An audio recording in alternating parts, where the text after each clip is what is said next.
Hey, what's up, everyone? Welcome back to the channel. I hope you're all having a wonderful day or night and that you'll enjoy the video. And thank you so much for watching. I just wanted to quickly say a quick good night to everyone from me and my 20-foot long teeth.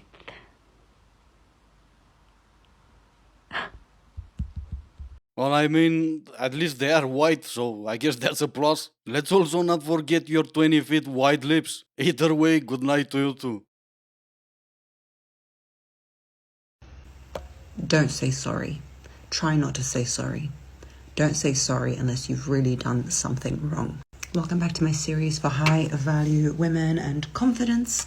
And this one is on the word sorry. Women throw that around a lot. It's been shown in research that women like to apologize even when they don't mean it. It devalues you in two ways. And that is when you actually mean to apologize, it comes off as not fake, but not real, because you're always saying sorry, oh sorry this, oh sorry that, sorry.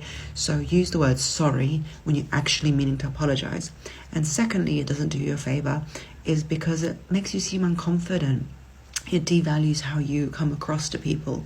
So instead of always saying sorry, try saying thank you, because thank you is a beautiful thing to say to somebody without doing the devaluing of you.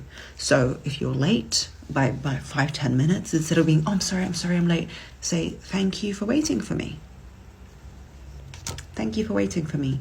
Or thank you for doing that for me. Instead of sorry I asked you to do that, thank you for doing that for me. I really appreciate it.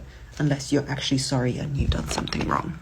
So, by your standards, a high value woman equals lack of common sense. Don't say sorry unless you've done something wrong. If you are late, you should say sorry. It shows appreciation for the other person for waiting for you. Not to mention, you were wrong for not being there on time. And while that might work, you saying thank you, what happens if you step on my feet? You're gonna say thank you for providing support to my 10-inch heels? The world today is lacking common sense. Maybe we should all try to get some of that back. Okay, can we talk about the fact that it's so normalized for men not to know how to cook and we just accept it as a fact of life? Like, think about the fact that when a guy comes up to you and says the words, oh yeah, I don't really know how to cook, that's not something that surprises or shocks you. It doesn't make you think, that's a life skill that you should probably know, and it's kind of weird that you don't. Like, that's not what's going on in your head. What's going on in your head is, yeah, this is expected, this is the norm. Because that is how we as a collective society view men. We expect them to not know how to cook. And when they do know how to cook, you already know the reactions that they get. The heart-shaped emoji is the reaction that guys get in people's faces. Like the literal reaction that they get from people when they tell them that they know how to cook. And the double standard here is so phenomenal to me, because while on one hand, these guys are getting praised for knowing a life skill, it's something that's generally expected of women to know. Like, if a girl doesn't know how to cook, that automatically makes her less preferable or less wifey material to guys. Like, what? I know, right? I had the same reaction after watching your video. Like, what? It's not only that men know how to cook, it's also that the best chefs in the world are actually men. Let's take a look at this, for example. Let's see. 1, 2, 3, 4, 5, 6, 7th place. You're on 7th place. That's something that all of you goddesses know and mastered so far. Double standards? Yeah, actually, the double standards are that we know how to cook and most of you don't. Or is it that you can say stuff like that and we can't?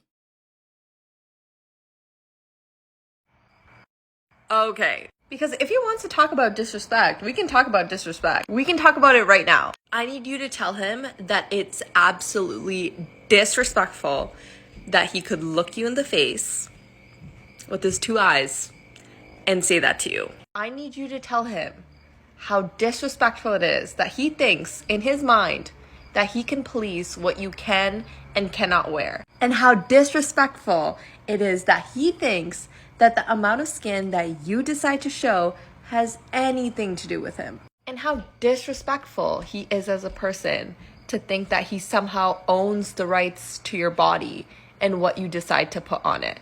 It's kind of ironic how disrespectful he's being, but then telling you that you're the disrespectful one. No, what's disrespectful is for her to clean her laundry in public and to come to you out of all people for advice. What's disrespectful from you is to talk about him and their relationship like it's your own, whenever you're gonna get one. What would be disrespectful for me would be to say he's disrespectful for not leaving her if she acts like that in a relationship. If I'm invited to a wedding and I'm going dressed in nothing but shorts and flip-flops, I would expect my girl to say at least put on a shirt, we're not going swimming. The way I dress and how I act is also a reflection on her. Just like the way she dresses and the way she acts is a reflection on me. There's nothing disrespectful about understanding that and acting with some human decency. Dating apps are literally online shopping for boys. Hear me out. So I don't know about you guys, but when I online shop, I love to add a bunch of things to my cart. Even if they're like, okay, it's not my favorite, I add them to my cart and then I'll let them sit in my cart for a bit and then I decide if I want them or not. Well, and this is probably not the nicest thing, but anytime I've ever tried Hinge, one of those things, whatever, I will swipe not freely because I'm a little picky, but I will swipe and once I get my matches, it's like I'll let them sit. I won't answer, I won't message, I won't do anything. And now this comes back to the online shopping thing. So many times I just like to add things to my cart just to know that I could have them and then I get over them really quickly and I X out of the tab that I online shopped on. Now back to the dating apps, I will match with people and once I know I can match with them, this sounds so bad, I will just do nothing about it. And I can't be the only one. It's just nice to know you have a roster, but then do I want to contact them? Absolutely not. And just like online shopping, there's a few selects that you might actually follow through with, right? But 9 times out of 10, I will not. I will X out of the tab in online shopping and I will ignore the matches. But you're basically just sampling. You're just seeing what's out there. And then you're like, I could do without it. X out, delete the app, move on. Yeah, the only problem with that is those items that you have in your cart, sometimes they go out of stock or they just don't make that model anymore. So instead of you having a great t-shirt that you can wear for, 5-6 years before you tear it in half and throw it away like an old cloth, but instead of that, you're gonna buy an old t-shirt that has a big picture with a wall on it and write things that says, congratulations, you are here.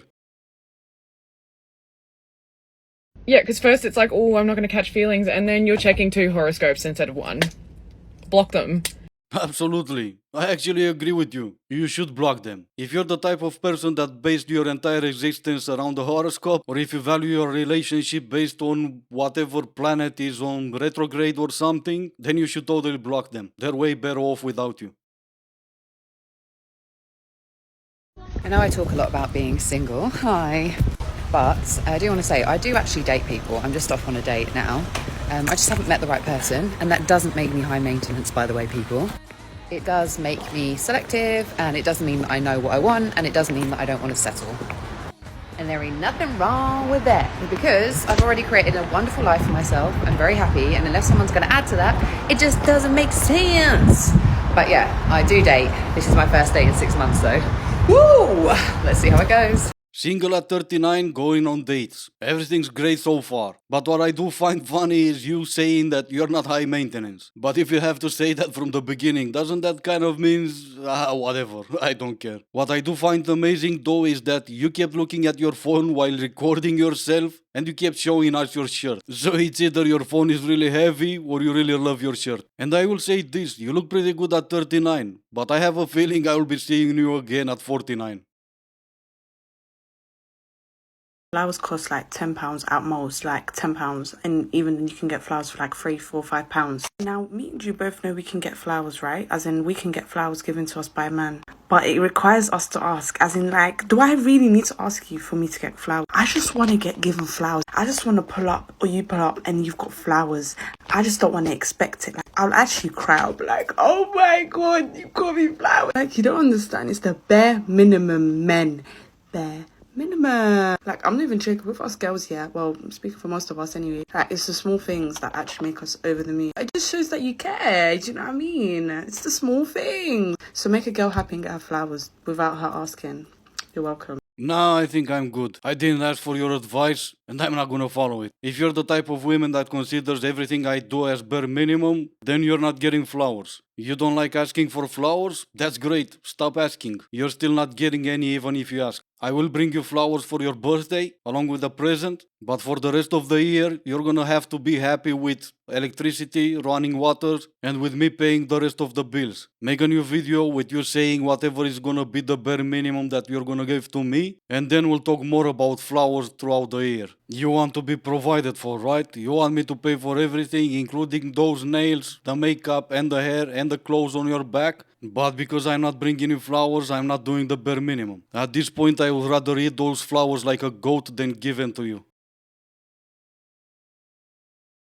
Girls, you need to start telling men that their hair transplant looks really good and natural. And when they say, no, it's real, pull on it and say, yeah, your surgeon did a really good job. I don't usually do this. Well, I mean, I do, but not too often. But I'm petty today. Well, I mean, I'm petty every day, but I'm not hiding it today. Seriously, you're making fun of my receding hairline? You, out of all people? When's the last time you looked in the mirror? Oh, you ate it. When's the last time you went on a scale? Oh, it broke down and you ate it. You're making fun of my receding hairline. Come on now, princess. Oh, you ate her too? Maybe that's the reason my hair is falling off, so you won't be hungry for more than 5 minutes.